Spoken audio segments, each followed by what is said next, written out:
Welcome to Beyond the Boardroom, a series of interviews by news website Context.ph with the country's top businessmen and policymakers. These interviews will probe the plans of the country's top business sources within and beyond the boardroom.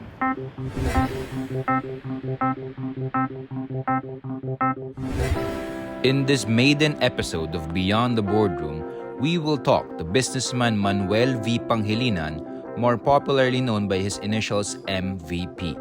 Among other companies, MVP is Chief Executive Officer of Metro Pacific Investments, whose business interests include utilities, infrastructure development, and healthcare.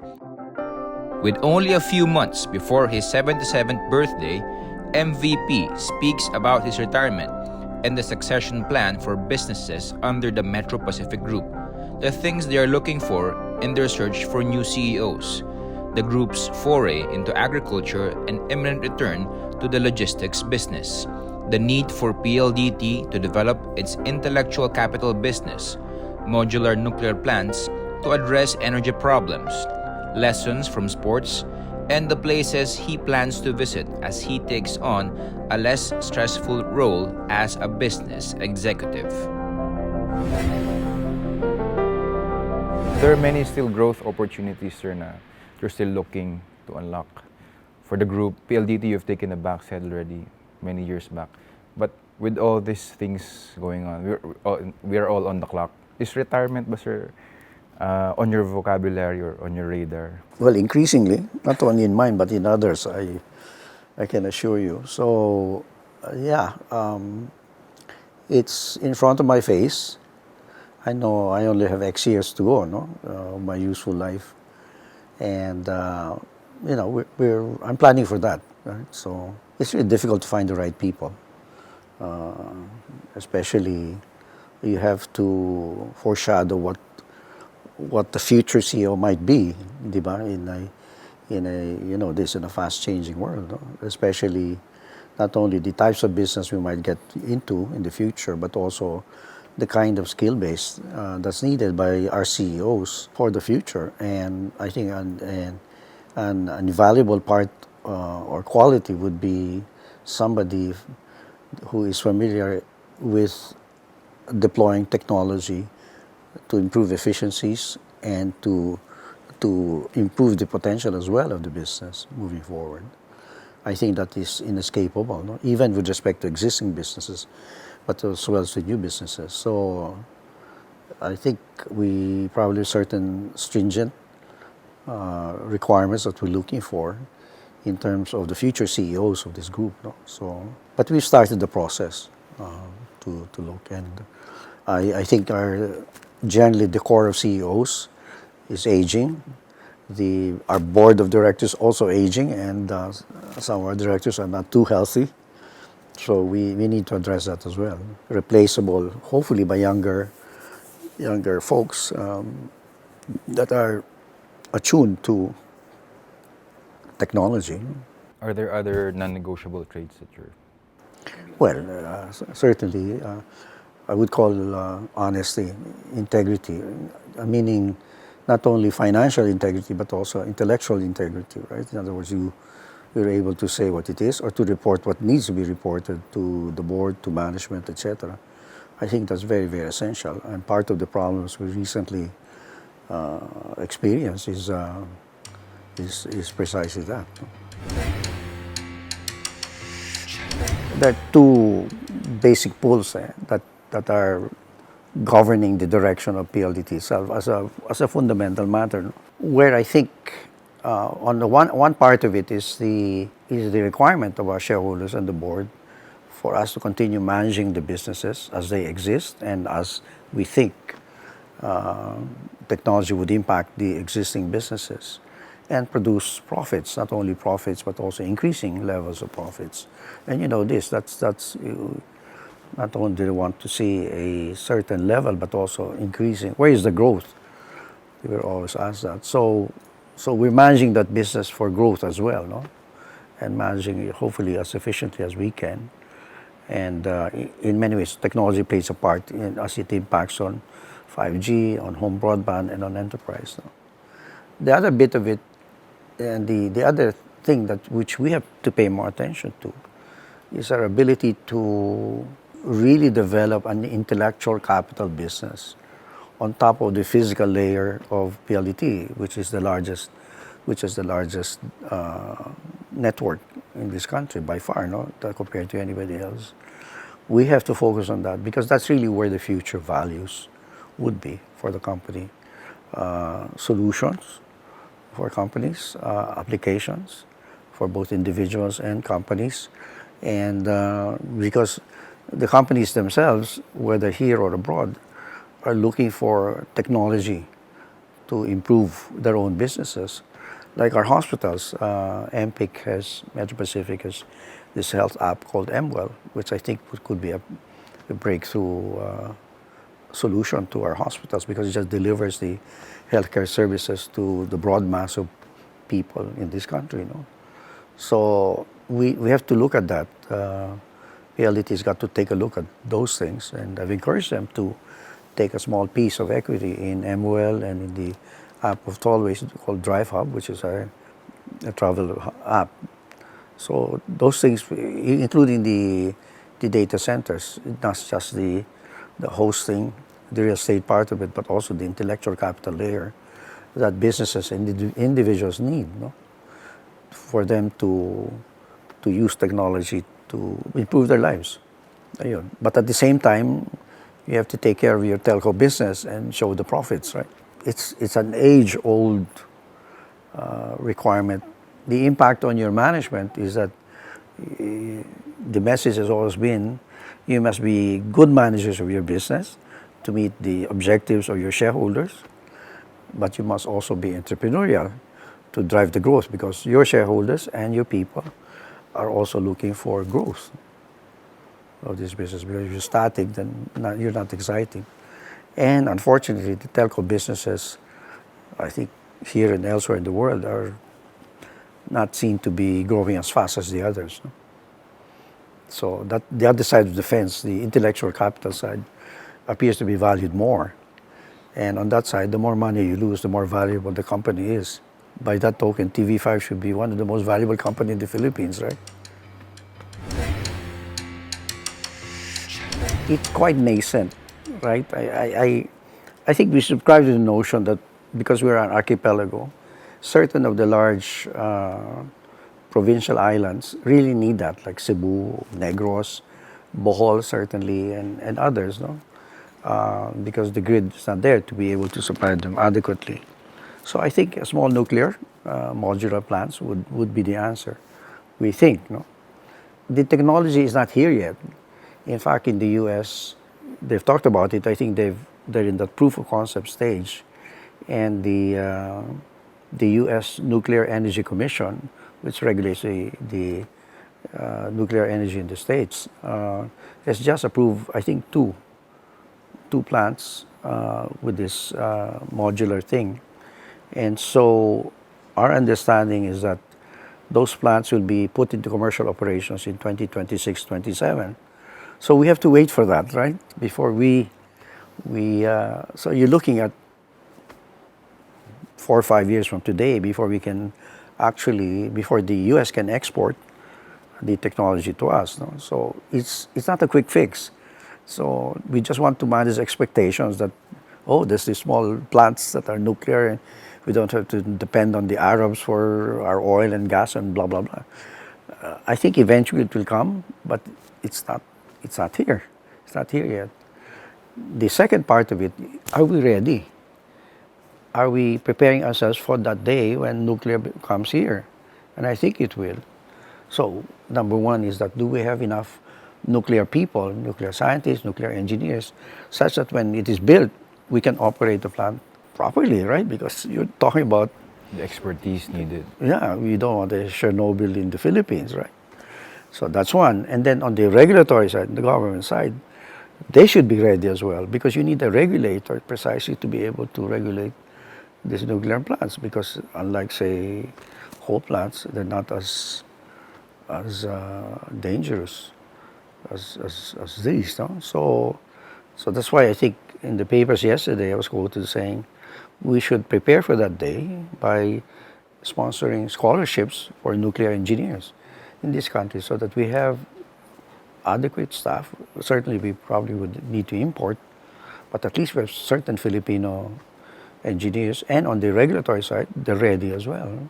Because otherwise, it will be the blind leading the blind, diba? So we got to prepare for that day. I think Meralco should start. We probably have to educate these people abroad, but so what? So long as they contractually agree to come back and help us out. Takes years to build yung ganong human capacity, sir. Na. Yeah. Oh, and they should train abroad while there's this runway, di ba? Because you can't trade them 1 year away. Di ba? To be fair to President Marcos, he's the heir to a lot of years of neglect on the power side. Because conventional plants cannot be built in 1 year, right?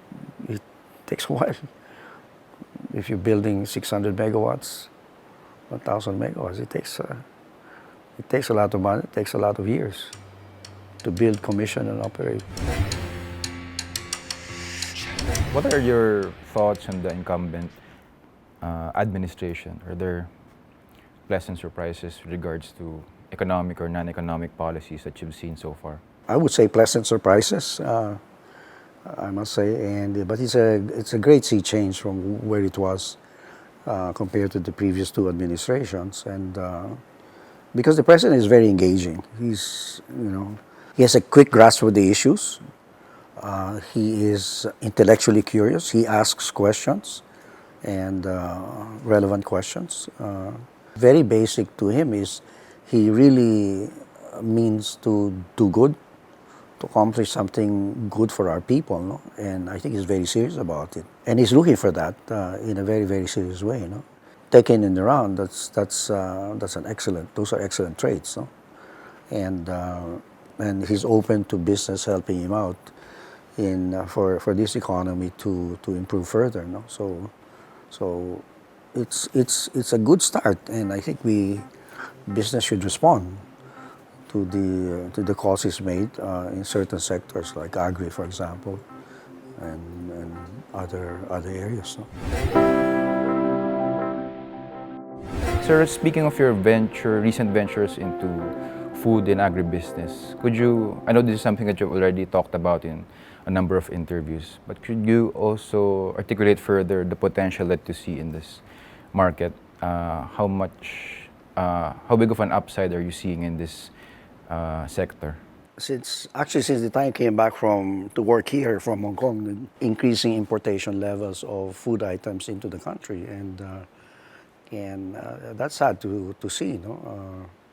So which means that in terms of the needs of our people for food items, a broad range of food items, we now have to import, which means that our ability to grow what we need to feed our people is not there, no? And I think it's time to address the issues surrounding that, no? And I'm glad the president is paying a lot of attention to agri. Agri-aqua naman, di ba? Are go hand in hand, and that's something I feel our group should help, no? In whatever way we can to ameliorate the food situation. This is something, sir, that's impressed on you further because of the pandemic, because of the logistical issues that arose because of that situation? Well, it highlighted the importance of food security, because there were times, especially in the first year of the pandemic, there was panic buying, right? Especially here in Metro Manila, because obviously the supply chains got domestic and imports got clogged up, no? And there were times when food supply trucks from the provinces could not get to Metro Manila because of the regulations that would limit them in order to ameliorate the spread of the virus, no? But we did not have an idea, I think, of where the actual food items come from, no? I think we do, but not in a very systematic, organized way.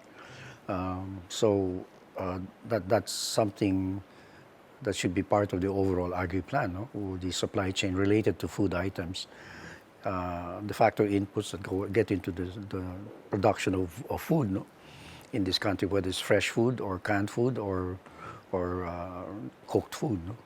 We need to have a digital map of where they are procured, the factor inputs, and where they're eventually sold, no? So that we know, because in a number of food items, if produced locally, they're seasonal in nature. No? So the storage of it is very important. I know the logistics of it and the cost of that logistics is also very important. And that's a broader framework by which this food situation rests. No? Sir, speaking of map, you've already snapped up a number of firms. Is there a specific portfolio that you want to have by this year? Are there more acquisitions that you're eyeing to beef up your budding food and agribusiness portfolio? Yeah, there's a list of things we're looking at, and I don't pretend that we have a very systematic roadmap in terms of the food situation in this country. So in many ways, we improve our own planning as we go along, no? Because we're learning.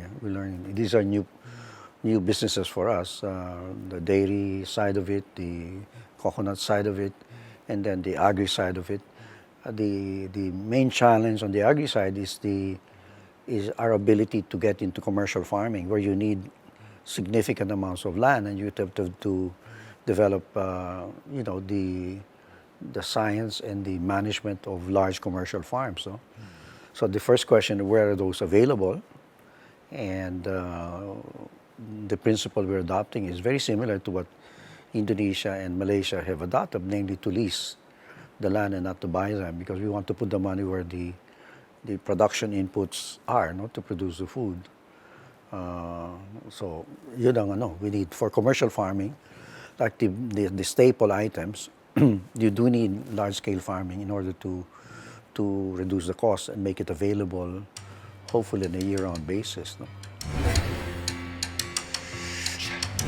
The challenge is to be able to produce what is produced in Germany, 5 hectares, 40,000 lettuce a day, heads of lettuce. Ano ba yun, sir? Aquaponics ba, sir? Tama ba? Aquaponics? Yeah, hydroponics. Hydroponics. Aquaponics. Yeah. How does it taste? Kasi before, when it was still starting, parang iba yung lasa ng Parehas lang ba, sir? Parehas lang siguro. Parehas lang. Parang iba yung sa totoong, sabi nila, parang sa wine, yung terra or whatever. If it's grown. Iba yung kung grown in the soil. Yeah, oo. We're just talking about the water, what serious issues there are. This country faces very serious issues of water. Anong basa niyo, sir, with regards to agriculture, sir, has been one of the sectors na every administration has been trying to nurture, but for a number of reasons, it has been hamstrung from really taking off. And what do you think has been, obviously you're entering the sector because there's a lot of opportunity, but based from your assessment, what has really prevented this sector from really taking off? I think if we get over the notion about this agrarian reform, I think it might be able to attract business groups to get into agriculture in the way they feel they should get into. How long has it been around? Quite, I think, more than 50 years. And we should just simply drop that notion that it provides the promise that it did many, many years ago. So let's not go back to that, right? Tapos na yun eh. And let's look at a new model under this current age, especially our ability to deploy technology, both on the growing side of the business and the logistics side of the business. The other bit of it is that, this is the wounds on agriculture are self-inflicted, right? And therefore, by and large, business groups, I would say, I'm generalizing, are not particularly keen on getting into agriculture because it's a very complicated business. Part of it is the politics of it, no? So we hope we could be a bell cow investor, that we have to prove that this makes sense and it makes profits. Because if they see that we're losing a lot of money, then why should business get into it? So we do have a credibility issue as well. Now, that we can make agriculture a profitable enterprise for businesses. No? Quite similar to what we did many years ago when we first invested in Makati Med. No? That was our first hospital's investment, and I received comments that number one, why are you investing in the cottage industry?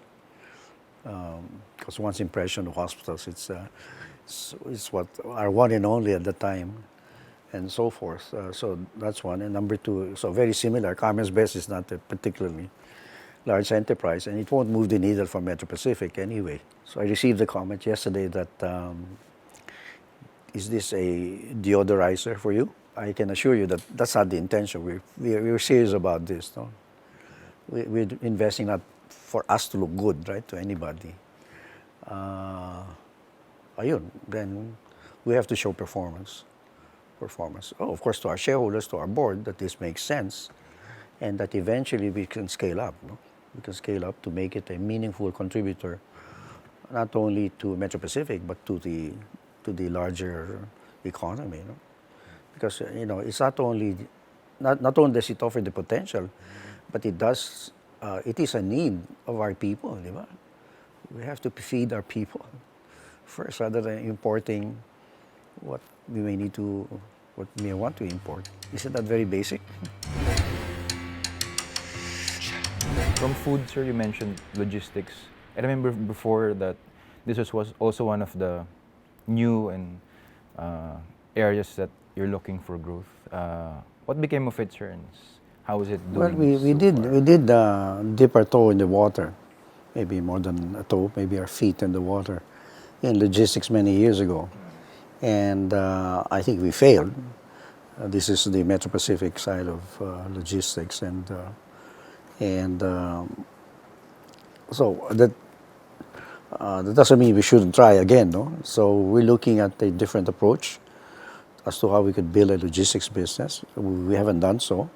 We probably need to do it our traditional way if we could acquire a company that would become the seed to grow the logistics business further, no? So we look at several candidates, and hopefully within the year we could invest in one that could become the core on which we could build a viable logistics business in this country. No? What would be different from the first foray, sir? That was a green field for us. So we did our own thing. No? Look, this is a listed company, sir. The one you're looking to get for this year. It's a whole range of listed and unlisted. You have consultants ba pag ganung mga kalaking ano, sir? No, not in respect of China affairs. We have legal people, some of whom, international lawyers, some of whom have dealt with the Chinese. No, sir. That's what yung postgrad ko ngayon, sir. Specializing in China, the language and... We're learning Chinese. Yeah, sir. Yeah. Maybe do you know how to speak and read Chinese? I'm trying to hit a certain level pa, sir, but not business proficient. Medyo mataas pa, sir, yung... Kasi kung harap namin mga inchik, nag-i-inchik sila dun eh. Yeah, it's a different... Sabi nyo nga, sir, kanina sa question, it's a complex animal. I guess you're friends now with these guys now already because you know them quite well, or those who you regularly talk to? Well,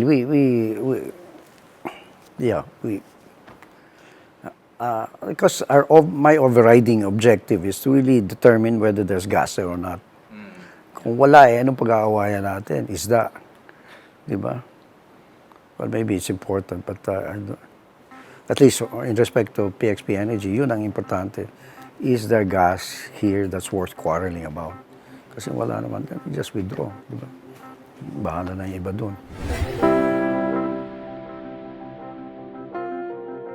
Set of light-hearted questions lang, mga light questions lang, sir. What is your typical weekend, sir? Giving interviews like this. besides the periodic interviews, sir, you still have time for downtime or meetings pa rin ba? Or? No, and I've been criticized for that, and quite rightly, as I age. Saturdays, I usually start around noon, because mornings of Saturdays and Sundays are sacred to me, because it's the only time I can sleep and wake up late, no, in the morning. So I start my day around noontime on Saturdays and early afternoon on Sundays. And then that carries me through the evening because in the evening I play badminton on Saturdays and Sundays. How long do you play, sir, a game? 2 hours. 2 hours. Hindi naman continuous with the breaks. So about 2 hours. Yeah. That's your weekend exercise, na, sir, badminton. Well, midweek or twice, 2 times during weekdays. I try to at least once, if not 2 days. So at least a minimum of 3 days during the week if I'm not traveling. No? Sir, what was the last book that you've read? And any lessons that come to mind from that book? Or favorite book? Well, the last book I read was about metaverse, right? And because it's sort of the in thing now, no? And good book. I'm not saying I totally understood what he wrote. But I think you have to read it to really understand what it is all about. And then hopefully we can get this author. Actually, he was in our governance committee briefing. I think I forgot the. It's a local author. No, it's a foreign author. We had him actually speak in our last governance committee meeting for the group, and I think it's good to bring him here to really understand what this phenomenon is all about, because it will impact on principally on PLDT and SMART, no? But I think on others as well, on other sectors of business and disruptions that could flow from the consequences of adopting a quick adoption of the metaverse. No? Sir, another slum book question. If a young executive comes to you for advice on how to succeed in business, what would you tell him and why? Go look for examples elsewhere. Don't look to me. As they say, don't follow me, I'm lost. Okay. Do you have any life regrets, sir? Or based on your personal or business? Well, of course, there are things, if you look back, there are things one feels he should have done, no? Or not done as well. So I probably have a long list of things I should have done. But yeah, that's another interview, I think. Sige, sir. All-time number one comfort food, sir, for you? Me? Pork chop. Pork chop. Yeah. Pork chop nino, sir? Huh? Pork chop. Sino nagluto, sir? Si Irene Marcos. She has the best pork chop in town. Talaga, sir? Interesting. Is there any... what was the last country you visited for leisure? Is it even possible? Meron ba kayong nabisita, sir? Nung for Pasko, downtime? with the family that was in Tokyo. Tokyo. How was it, sir? It was good.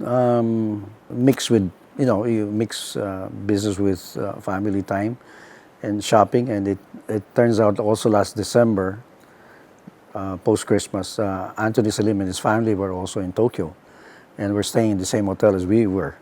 Unplanned? It was unplanned for me. I don't know about him. Yeah, so we sort of got together, and so that was the business part of it. Yeah.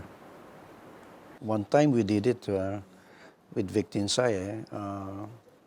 So we were reviewing the budgets of the group. We had a sort of semi-global presence. So we flew to London the night before, so we were in the evening. Then early morning meeting, budget review, and then we took the Concorde to New York. We arrived right before lunch, so we had a lunch meeting to review the budgets for New York operations. And then mid-afternoon, flew to San Francisco to review the bank's budgets. Late afternoon, then dinner.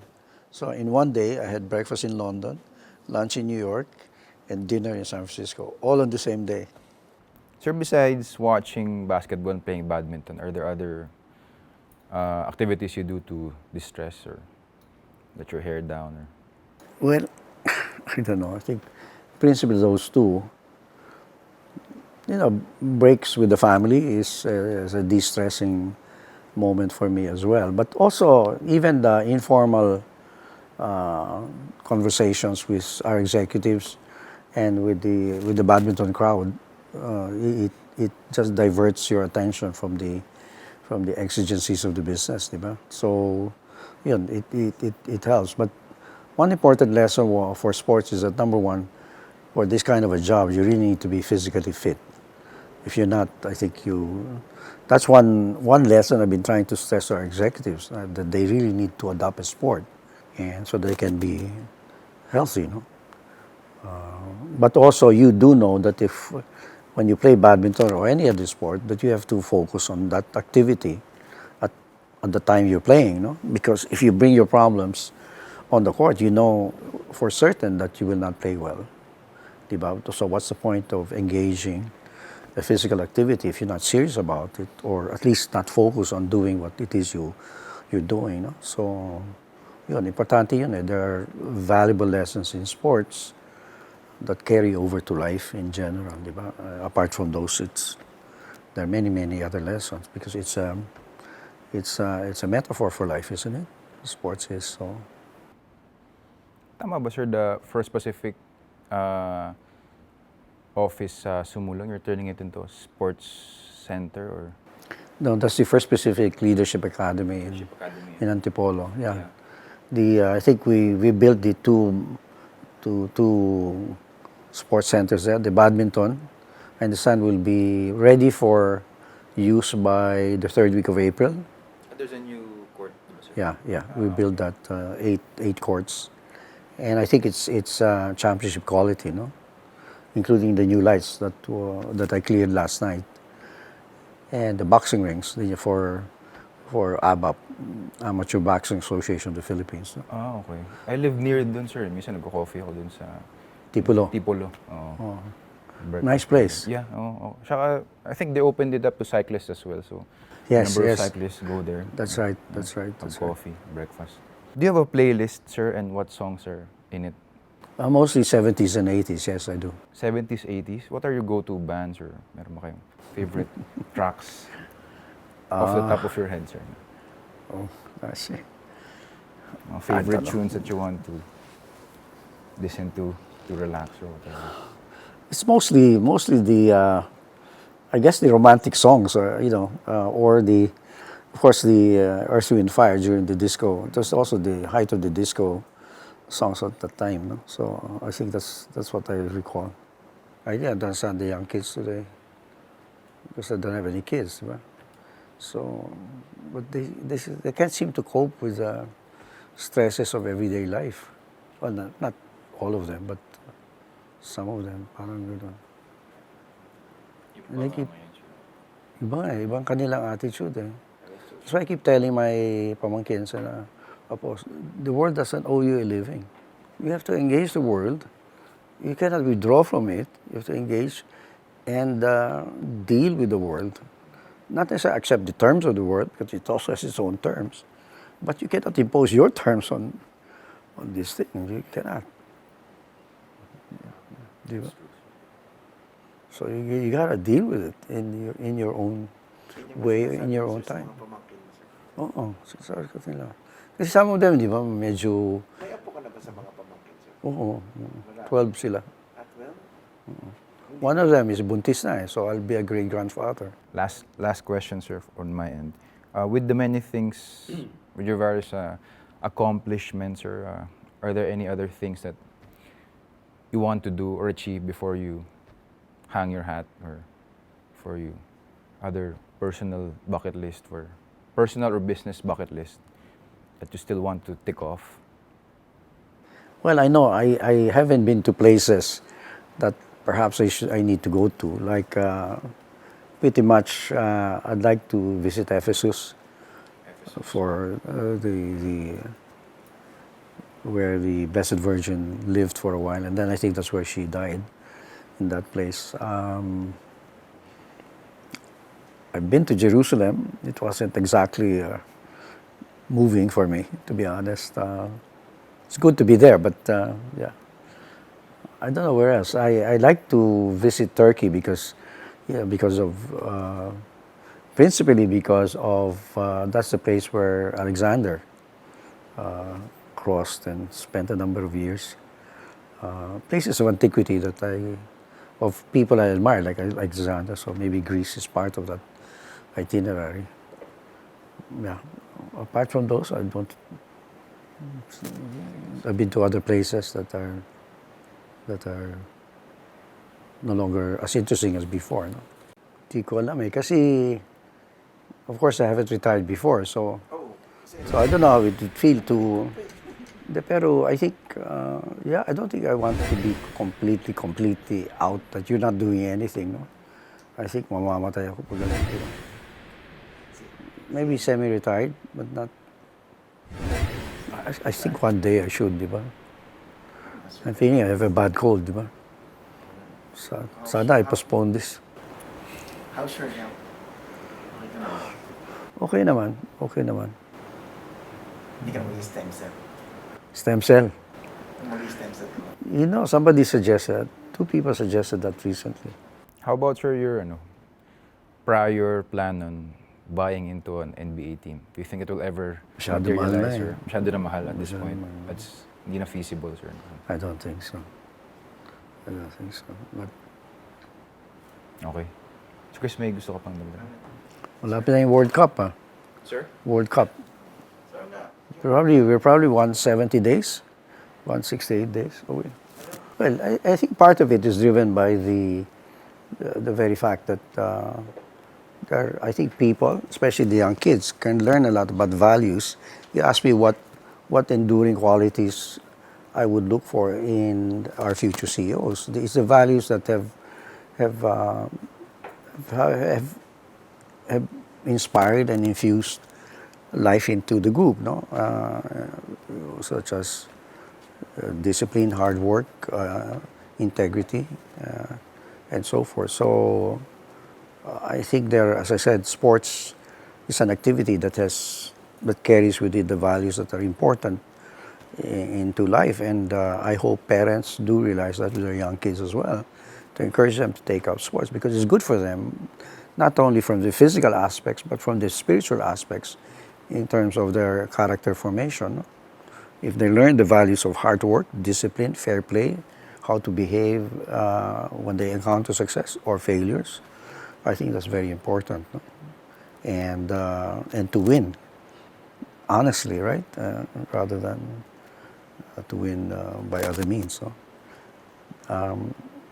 In the case of the World Cup, I felt there was a need for us to redeem our loss to China, which was, if you look at it, China deserved to win the hosting of the 2019 World Cup because they just threw in a lot of money to the equation. I mean, their infra was nowhere near where we are today, even today. No? And I just felt I owe it to our country to give it one last try, and we did. So we came up with a more novel approach to FIBA by proposing a multi-country hosting, which was quite new for FIBA and quite new for international sports. And I'm glad we had a friend in FIBA. This was Patrick Bowman, who was the SecGen at that time. And he gave us a fair hearing. So he listened to us and so forth. Unfortunately, he passed away suddenly. No? Ayun. So that's part of it. It's a part of the love for sports and basketball is the fact that I think if that was the last chance for the Philippines to host an international event like this, and I'm very happy that we managed to win. No? Pero you still get to play badminton naman, sir. So, Yeah. it's a big... Yeah, with people 1/3 my age. Seryoso, sir? Galing, ha? Yeah, with the national team. Some of them with the national team. Of course, I bullied them to submission. Thank you for joining us in this 3-part exclusive interview with Manuel V. Pangilinan. I am your host, Bim Santos. Join us next time as Context.ph talks to businessmen, CEOs, and policymakers about matters discussed in and beyond the boardroom.